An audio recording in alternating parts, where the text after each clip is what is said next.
perseguição, a gente percebe na narrativa, logo aí mesmo no capítulo 8, né, que Filipe ele vai para Samaria e começa ali a anunciar o evangelho aos samaritanos. Ele fica ali, acontece também novamente ali maravilhas e sinais, pessoas são curadas, demônios são expulsos, né? Acontece um rebuliço ali em Samaria, muitas pessoas começam a abraçar a fé. E aí vem Pedro e João, vão lá ver o que estava acontecendo, certifica que realmente tinha gente convertida ali, né? Eles fazem uma coisa que para Filipe não foi necessário, eles impõem as mãos ali, aí o Espírito Santo vem, se manifesta ali sobre aquelas pessoas. Filipe não teve necessidade disso, até porque, se a gente for parar para ver um pouquinho da diferença dos apóstolos, né? Ainda mais nessa fase do capítulo 8 para cá, Filipe era como que Estevão, né? Eram judeus mais elitizados, helenistas, né? Que estavam mais presos ou influenciados pela cultura grega, falavam do grego, tinham uma abertura mais com o contato com a cultura grega, então não tinha dificuldade de se relacionar com pessoas não sendo judeus. Já os outros apóstolos, mais nacionalistas, mais exclusivistas, eles estão presos ali àquela realidade da visão, né, do reino de Deus para os judeus, né?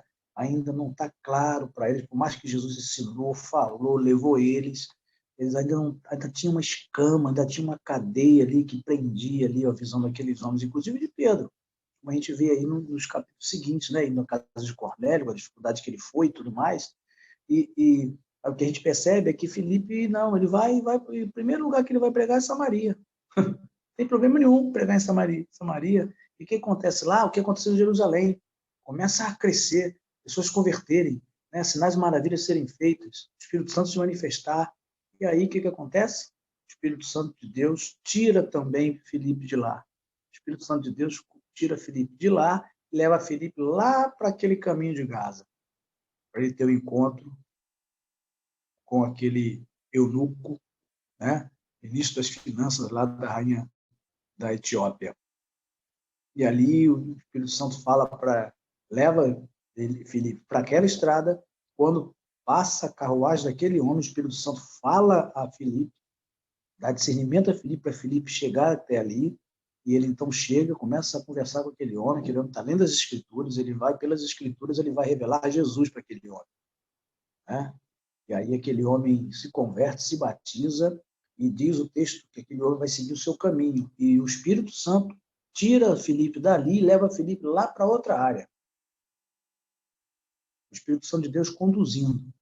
E agora a gente não pode mais fazer assim. E não pode mais ter isso. E agora o que vai ser? É a gente que fica em dificuldade. O Espírito Santo de Deus não fica em dificuldade. E agora a pandemia, não podemos mais fazer isso. E agora, como é que vai fazer? O Espírito Santo de Deus está livre, está solto, habita em nós, tem os propósitos dele. O Espírito Santo de Deus não está condicionado a um lugar, a pessoas. O Espírito Santo de Deus não está condicionado a centralizado. Não. É interessante aquela palavra de Jesus para Nicodemos, né? Que o Espírito Santo de Deus, ele é como vento, né? Que sopra e vai para onde quer. E ninguém sabe de onde vem, para onde vai. E a gente, às vezes, perde essa compreensão, irmãos, porque a gente vai desenvolvendo nosso jeito, nosso formato, nossos costumes, vamos nos centralizando, vamos gostando daquela realidade e perdemos a sensibilidade e a dependência. Quando a perseguição acontece, o que nós vemos mesmo, mais ainda acontecer, é a condução do Espírito Santo em todo momento. Aqueles homens que saíram, cada ação que vai ser feita, é o Espírito Santo usando aquilo ali, na verdade, até conduzindo para aquilo ali, para que o propósito fosse alcançado. Então, aquele aparente mal da perseguição não foi o mal em si, né? Contribuiu para que pessoas fossem mais sensíveis e dependentes ao Espírito Santo. Aquela perseguição ali contribuiu também para consequentemente a isso, não sei se essa é a palavra mais adequada, mas uma democratização da missão, né? Porque, olha o que a gente lê aqui, versículo 4. Aqueles que tinham sido espalhados anunciavam o evangelho por toda parte, né? E aí Filipe foi, por qual parte? Samaria. Aí a gente vira ali a página e vai, né, continuando a leitura, a gente vê a conversão de Paulo, no capítulo 9, a gente vê a ação de Lucas volta a falar de Pedro no capítulo 9 ali, o capítulo 10, é quando ele vai para a casa de Cornélio, né? E aqui, no capítulo 11, versículo capítulo 11, o apóstolo, versículo 19, olha o que Lucas vai dizer aqui. Os seguidores de Jesus foram espalhados pela perseguição, ele está fazendo referência àquela perseguição lá no capítulo 8. Né? Os seguidores, versículo 19 do capítulo 11 de Atos, os seguidores de Jesus foram espalhados pela perseguição que havia começado com a morte de Estevão. Alguns foram até a região da Fenícia, da ilha de Chipre, e até a cidade de Antioquia, e anunciavam a palavra de Deus somente aos judeus. Então, aqui está dizendo que os que foram dispersos, né, saíram anunciando a palavra.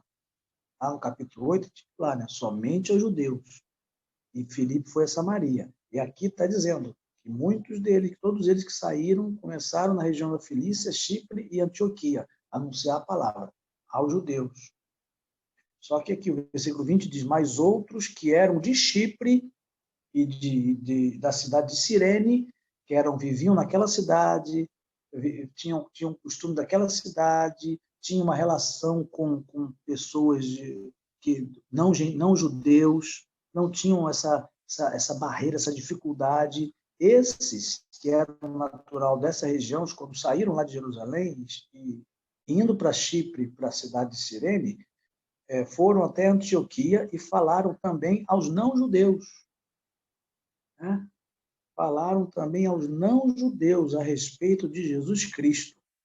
E o poder do Senhor estava com eles. E muitas pessoas creram e se converteram ao Senhor. Quer dizer, estava com eles quem? Com os apóstolos? Não, os apóstolos estavam lá em Jerusalém. Aqui, quem está aqui? Quem são eles? Nem sei, não sei nem o nome. Você sabe o nome deles?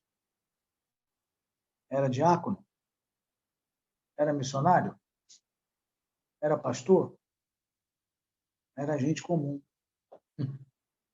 Quer dizer, falo isso, né? Parece que pastor e diácono e missionário não é comum, né?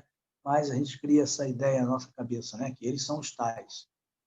E é eles que fazem, eles que podem, a gente não pode. Quem não tem um título desse, não pode.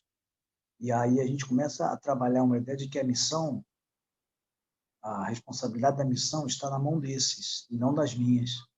E aqui a perseguição contribuiu para uma visão, sabe, de missão começar a ser ampliada, democratizou, todos tinham a missão de testemunhar, de falar de Cristo, de manifestar o Cristo.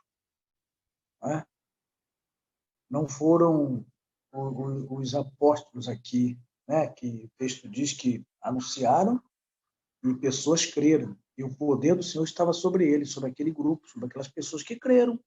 Porque o poder do Senhor está naqueles que creem. A presença do Senhor está naquele que crê. O poder do Senhor, a presença do Senhor não está naquele que estuda, naquele que tem o título, naquele que é líder. Não, o poder do Senhor, a presença do Senhor está naquele que crê. Então, ali em Antioquia, uma cidade gentílica, uma cidade totalmente fora do território da Palestina, era terra de gente pagã, era terra de gente que não era judeu, e ali pessoas creram. Através de quem? Do missionário que os apóstolos mandaram? Não, os apóstolos estão lá em Jerusalém. Mas, através da perseguição, aqueles irmãos que saíram começaram a entender que precisavam falar e a dar testemunho. E aí, essa mensagem foi achando lugar no coração das pessoas, de gente comum falando com gente comum. É gente comum com consciência de missão. Que reboliço que acontece quando gente comum tem consciência de missão. O reboliço não acontece quando é o pastor ou a liderança que tem consciência. O reboliço acontece, o reino se expande quando gente comum tem consciência da missão e, e não consegue ficar sem falar e se ver e aproveita as oportunidades e busca oportunidades e caminhando aí vai testemunhar e falar da fé. E sabe o que acontece? Pessoas creem. E naquele que crê, o poder do Senhor está, como está dito aí, o poder do Senhor estava com eles, e muitas pessoas creram e se converteram ao Senhor. Aí essas notícias chegaram lá a Jerusalém. Aí os apóstolos mandam alguém para testificar, para ver se é isso mesmo. Lá em terra de gentil, gente creu, aí manda quem? Barnabé. Alguém que também era alguém que tinha esse jeito de lidar, que não tinha essa barreira, não tinha esse preconceito. Ele chega lá, diz o texto, quando chegou lá, ele viu como Deus tinha abençoado aquela gente. Barnabé ficou muito alegre e animou a todos a continuarem fiéis ao Senhor de todo o coração. Barnabé viu gente convertida ali, no meio dos pagãos, gente se converteu. No meio dos gentios, gente se converteu. Por causa de quê? Por causa do testemunho de gente comum. E aí, esse movimento da perseguição, que aparentemente foi o mal, a gente olhando agora aqui o texto, e pensando sobre a realidade daquela igreja, né? A gente percebe que não foi o mal. A gente estuda, a gente fala isso, né? Que Deus usou a perseguição e tudo mais.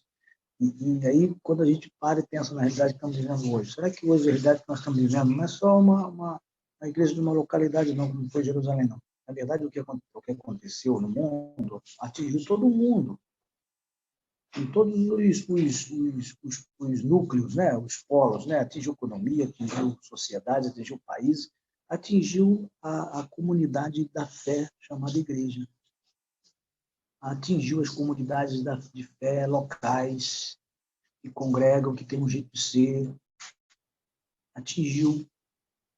E isso o que aparentemente parece que é um mal? Será? Claro que é um mal pelo aspecto, né, do que tem causado de morte de pessoas e tudo mais, mas é um mal para a igreja? Ou será que é um bem? Será que é um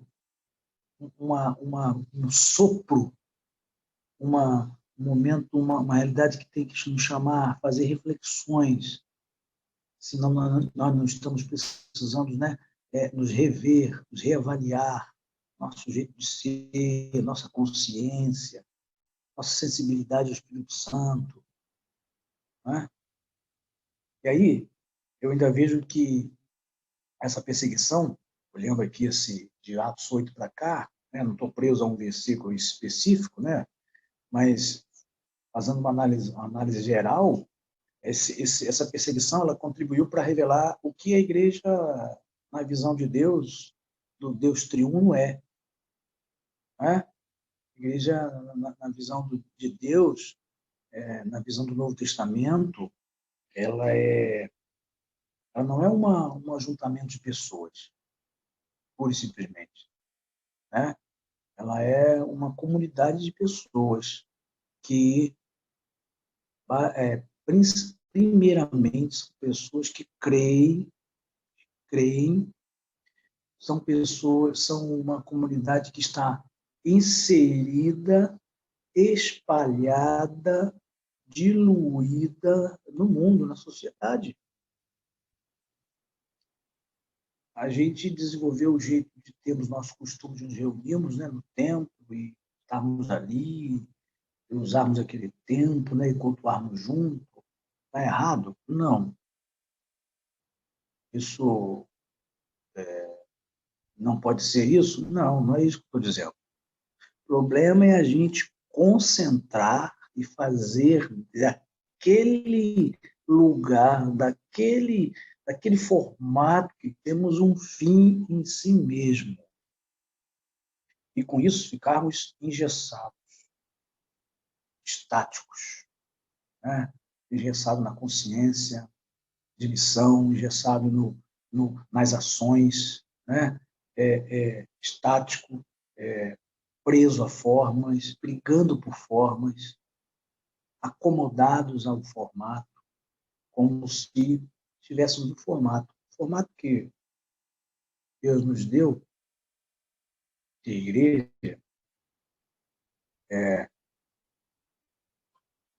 primeiramente, igreja é o que Jesus disse sobre a igreja, né? Onde estiverem 2 ou 3 reunidos em meu nome, eu ali estou no meio deles.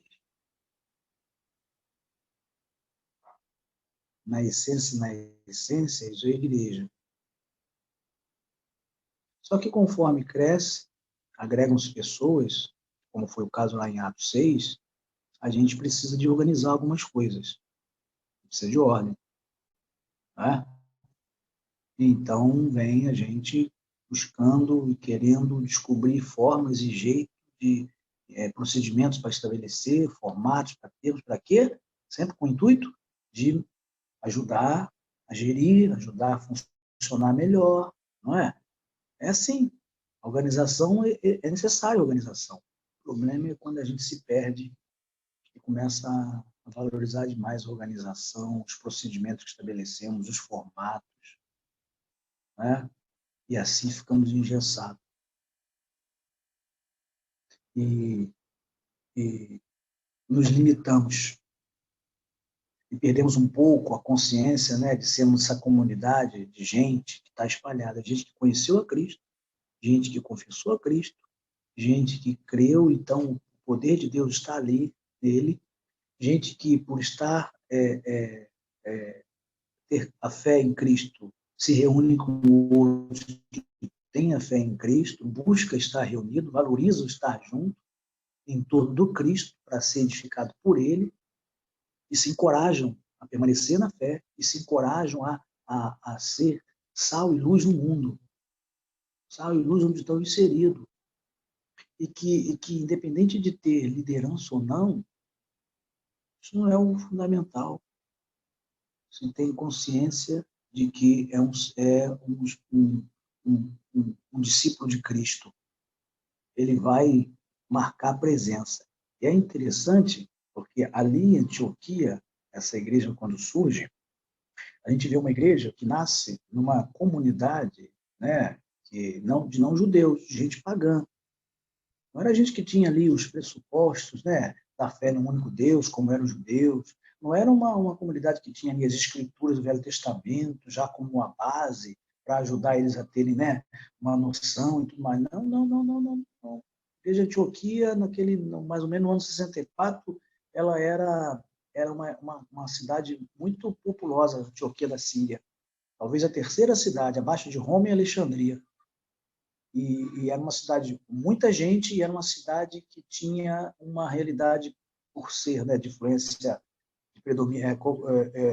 influência de muitos outros povos, e tinha a prática, né, de adoração a vários deuses, né? Havia ali promiscuidade, havia ali moralidade, prevalecia como da influência de Roma, da Grécia.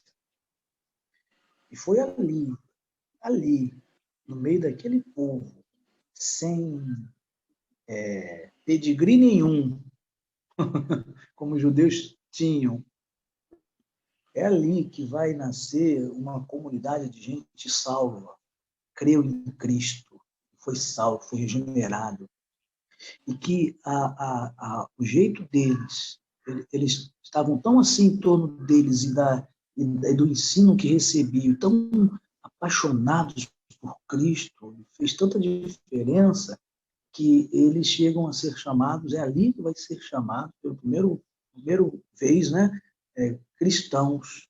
que é aquela ideia do pequenos Cristo, né? Não foi lá em Jerusalém, com toda aquele pedigree que lá existia, né? Não foi lá em Jerusalém, foi aqui, em Antioquia, uma cidade pagã. Uma comunidade nasceu de fé, e eles ali estavam reunidos, cresceram, toda a palavra, pessoas se converteram, foram se convertendo, e gente sem pedigree nenhum conheceu Cristo, creu nele, e o poder de Deus se manifestou ali. E aí veio Barnabé, chamou Paulo e lideraram aquela igreja de uma forma que levou aquela igreja, né, a ser descomplicada.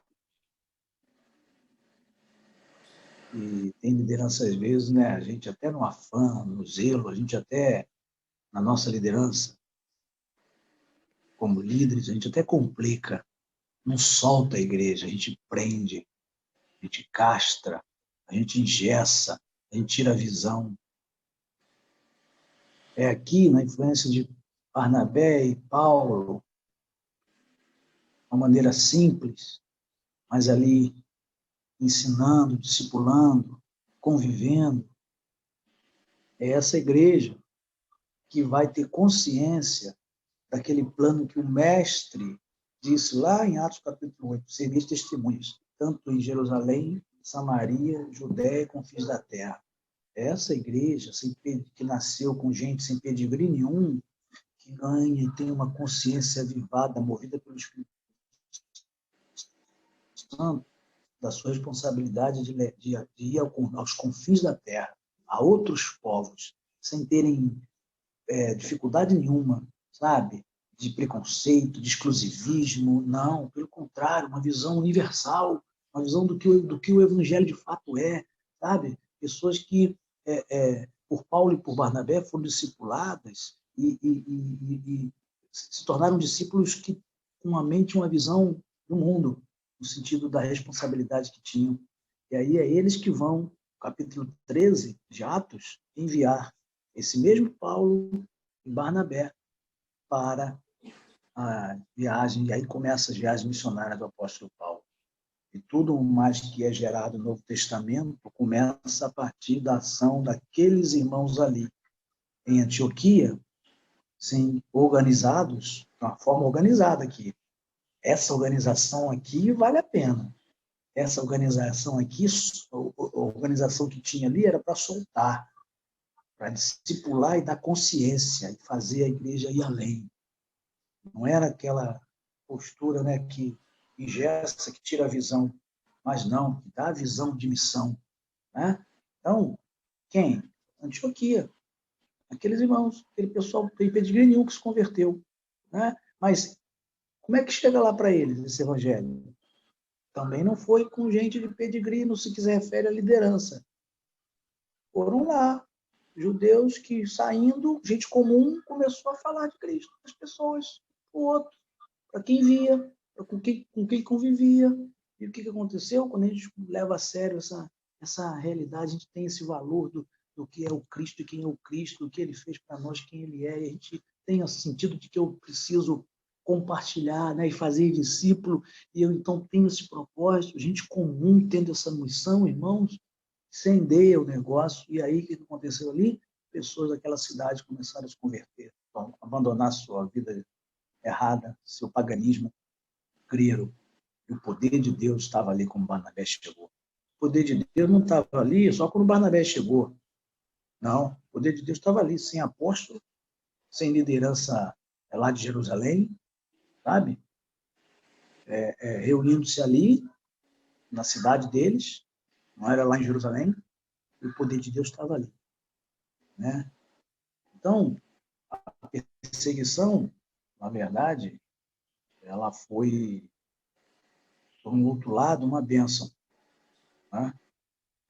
E a gente, hoje, estudando isso, a gente chega a essa conclusão, né? A gente, várias vezes, os seminários sobre isso, fala que a perseguição, que Deus tinha um propósito e tal, o Espírito Santo foi guiando e tal, é legal, é isso mesmo. E tá aí a pandemia agora. E a realidade que a gente está vivendo? A realidade que a gente cometeu, atingiu a gente, e a gente está. E agora? Podemos ter culto? O que vamos fazer? O que vai ser dos irmãos? Esse jeito de ser nosso concentrado, ligado ao templo, né? Ao domingo. E agora a gente não pode, agora já estamos voltando devagar, né? E aí tem alguns aí que não voltaram, tem alguns aí que estão aí por aí, a gente não sabe nem por onde, né? Não sei qual a consciência, não sei, não sabemos, né? Mas será que não precisamos, né? Estar aproveitando essa realidade para revermos e fazermos algumas reflexões, né? No meio do que nós estamos vivendo, olhando para o que a igreja aqui viveu. E a igreja aqui é o exemplo, a igreja aqui de Atos, né? 8. Porque se a gente for ver na história do mundo, a igreja de Jesus nunca teve problema com o negócio de não poder se reunir para culto, não ter tempo, não ter local. A igreja de Jesus nunca, a igreja de Cristo, estou falando de igreja de denominação, igreja de homens, não. A igreja de Cristo nunca teve problema com isso. Problema com isso quem tem somos nós. E Jesus não tem. O Espírito Santo não tem. Deus triuno não tem. Né? Que ele quer mesmo a igreja espalhada, inserida. E se tiver que deixar derrubar templo, ele aqui, exemplo de sobra. Ele não tem problema com derrubar templo, ele não tem problema com matar, deixar morrer líderes. Ele não tem problema com isso. Ele não tem problema com esse negócio de bagunçar e tirar, sabe, aquele formatinho que a gente dá e se acostuma e fica dependente. Volto a dizer, irmãos, o problema não é ter um formato. O problema é a gente ficar preso, né? Ter o formato e os nossos costumes como fim em si mesmo. Nossa organização, nosso jeito de ser. O Senhor nos ajude a ter sensibilidade do Espírito Santo de Deus, né? A Ele, para que a gente faça reflexões que precisamos fazer como igreja. Talvez, com essa realidade da pandemia, a gente possa fazer alguns ajustes, né? Propor alguns ajustes, fazer alguns ajustes, nos levando ao amadurecimento, né? Como igreja. Amém? Deus abençoe aí.